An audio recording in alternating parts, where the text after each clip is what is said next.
I have been pointing out this danger in the aviation industry in all aspects of it, from literally flying the planes to building the planes to keeping the planes on time to keeping them from crashing into each other in the air and on the ground. All of these aspects of the aviation industry that has kept it pretty safe. I mean, there has been an unbelievable record of safety in the aviation industry over the past even couple of decades. A lot of safety came out of accidents and mistakes that were made, things that were overlooked, maintenance issues, and the NTSB and other agencies use those to correct problems. And they use technology and they use amazing advances in electronics and the ability for autonomy in a lot of these vehicles. It's quite astounding. Anti-collision instruments, the ability to land a plane with just instruments and gadgetry. It's fucking amazing, miraculous, actually. And then people started, I guess, bitching that, again, there were too many white men in these businesses, in this line of work, in this industry. And regardless of how safe flying became, the amazingly low number of especially major airline crashes. I remember growing up, those things would pop up a few times a year. And I'm not talking a little Cessna 152 crashed in the woods and, you know, the pilot and one passenger were killed and, you know, it's terrible and everything. But I recall a lot of stories as I was growing up in the newspaper. 150 people, 210 people, 270 people killed in an airline crash, resulted in fog and it flew into a mountain, or there wasn't radar at this airport, and just whatever it was. Maintenance issue. There were a lot more of those happening when I was growing up than there had been in the past couple of decades, without throwing 9/11 in there. There you go. People killed in commercial plane crashes since 1942. Now, the low numbers right after 1942 are just the fact that not many people were flying. There just weren't a lot of people flying airplanes back then. And then you get up into the late 60s, early to mid 70s, and you start seeing some real big body counts because more people were flying and they still had this kind of flimsy system in place of air traffic control and what have you. I believe that spike in the mid 80s is when Reagan fired all the air traffic controllers. That may have been that big spike. And then they had to get back up to speed. And then end of the 90s, I guess. I don't know what that spike is all about. What's the spike in 2001 from? I don't know. Were there people injured in an air disaster back? Yeah. And then it's been steadily going down. There have been a couple of instances over that. But could you scroll down a little so I could see the top of what this actually is? Go down. Number of airline. All right, is this worldwide? Not sure. Or just the United States? I think it's worldwide, dude. Might be. Which says a lot. I mean, if you look at domestic commercial airline crashes in the United States, they have gone down steadily to the point where you're kind of hard pressed to really remember one of these insane multi-hundred passenger air disasters in this country. And like I said, growing up, I recall a lot of them that were frightening to read about, you know. So it's just been better.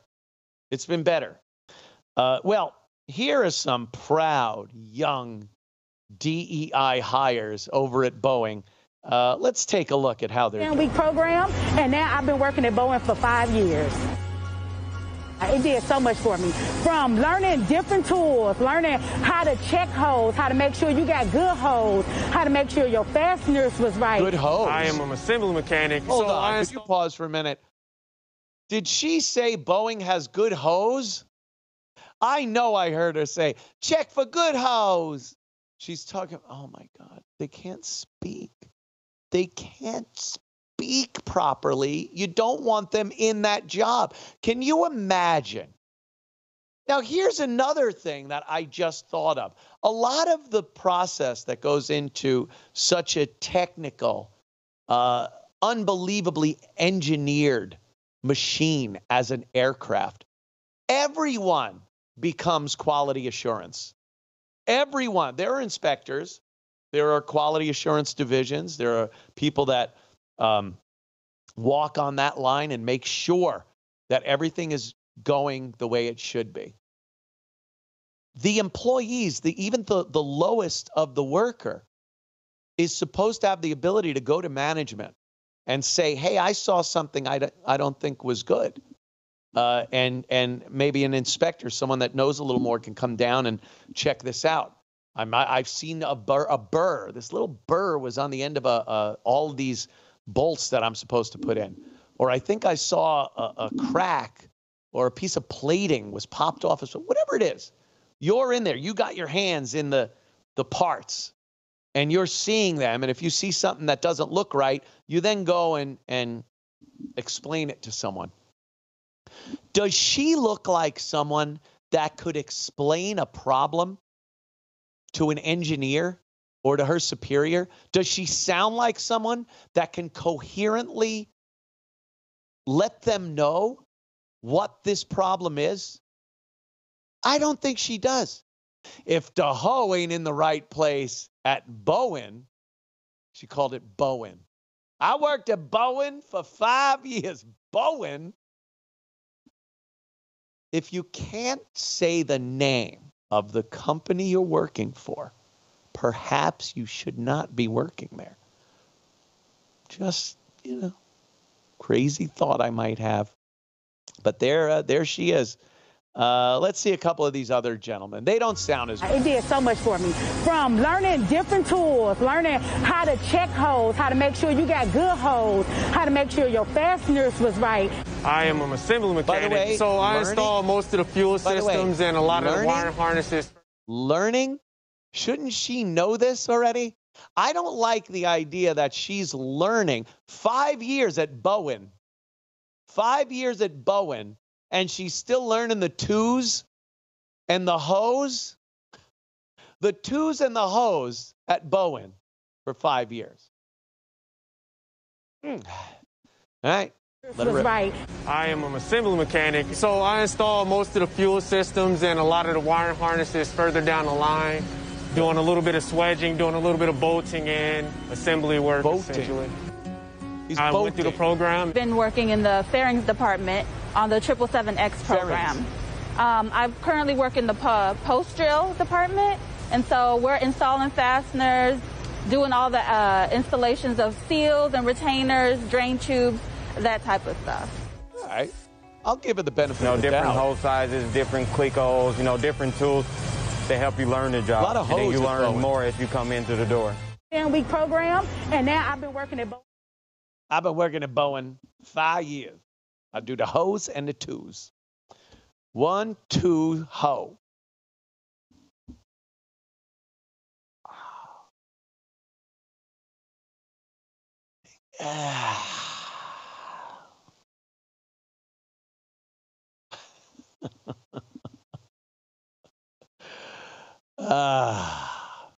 It's what's amazing about it. Air traffic controllers are savants. The best air traffic controllers. It's like the best chess player.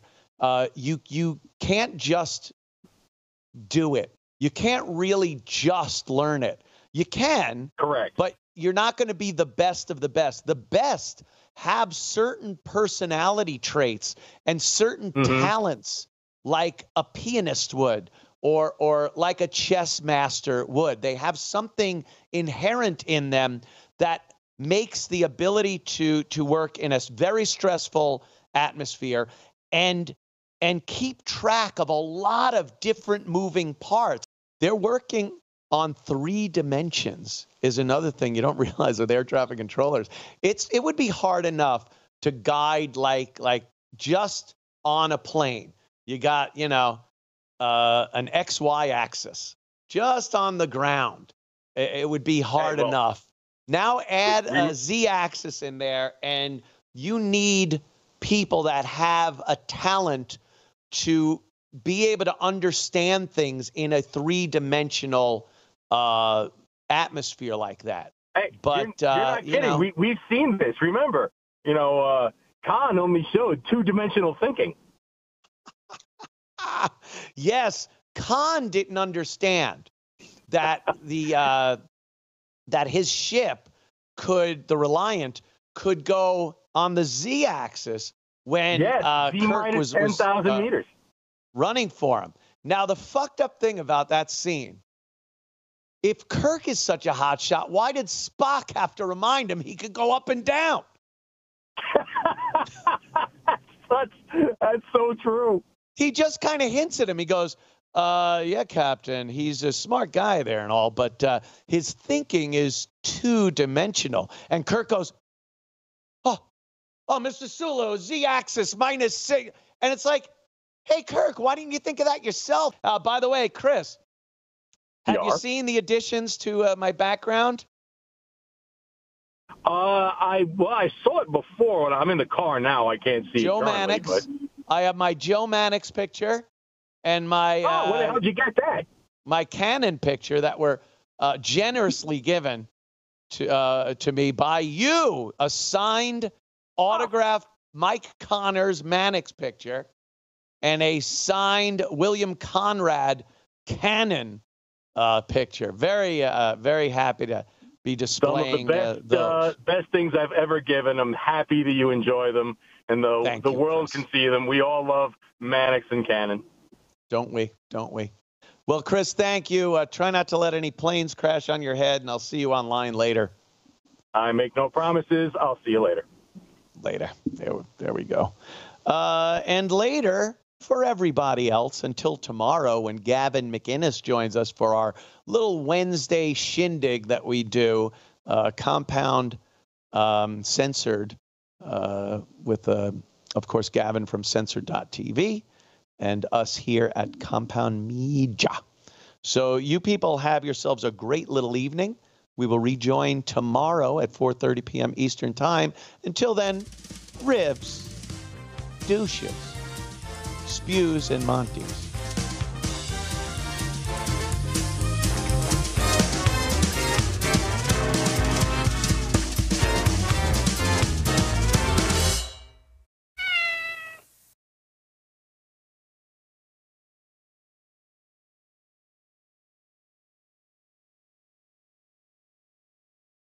You're welcome.